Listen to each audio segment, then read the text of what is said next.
Do you know what endometriosis is? Kind of. No idea. No. Yeah, I think I do. Yes. Yes. No. No. Yes. With 1 in 10 women affected by endometriosis, chances are you know someone who has it. Endometriosis is a disease in which the lining of the uterus actually grows outside in other parts of the body, and this causes extreme pain and, in some cases, infertility. We turned to Jessica from Endometriosis Queensland and Rachel, a young woman on her endo journey, to find out more. So it's really common. It's just as common as diabetes or asthma, and yet we don't really hear much about endometriosis, do we? But we hear loads about diabetes and asthma. It can affect women and girls from a really young age, usually from 11 years old when they first start their cycle, and it can be really distressing. They often get painful periods and they're not quite sure what's going on with them because we've normalised pain and we've normalised painful periods as normal, which they're not. It takes an average of 7 to 10 years to diagnose endometriosis, the disease experts call the silent epidemic, and because of the lack of public awareness, women are falling through the cracks. Because young women think it's normal to have pain, they usually don't seek medical advice but prefer to self-manage with heat and over-the-counter painkillers. Without medical help, women can suffer from severe pain for several years. Symptoms include fatigue, pain that stops you during or around your period, pain during or around ovulation, pain during or after sex, pain with bowel movements, pain when you urinate, pain in your pelvic region, lower back or legs, having trouble holding on when you have a full bladder or having to go frequently, and heavy bleeding or irregular bleeding. We interviewed Rachel Hart, a young woman on her endo journey, to find out more about how her diagnosis has changed her life. How was your endometriosis diagnosed?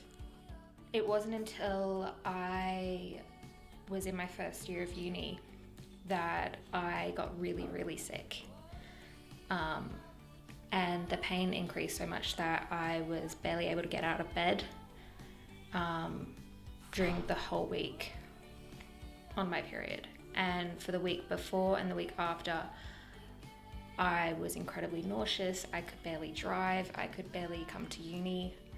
I could barely do any of my classwork.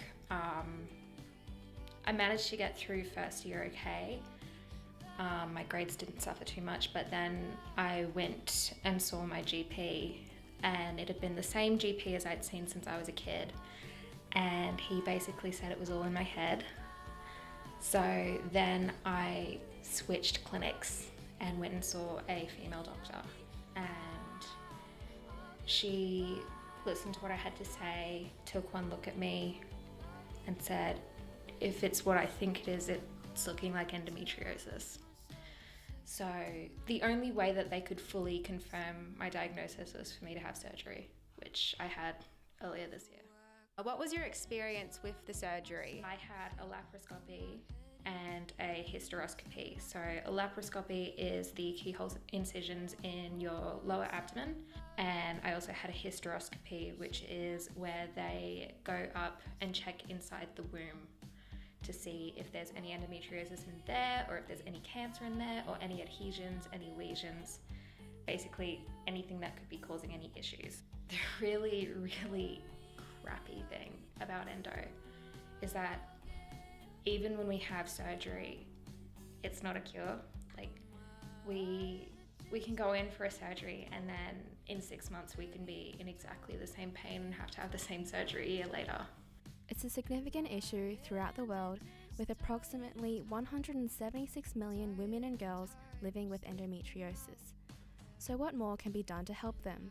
I believe education is power, and having that knowledge and educating and encouraging young girls to be their own advocate, and that can be done from a really young age. We can educate girls in years 9 and 10 about what's normal, what's not normal, around their periods and their mental health and pelvic pain, and that better equips them to handle whatever life throws at them going forward. Overall, there is a need for greater awareness and education, improved access to services, and support for further research. So don't let women suffer in silence.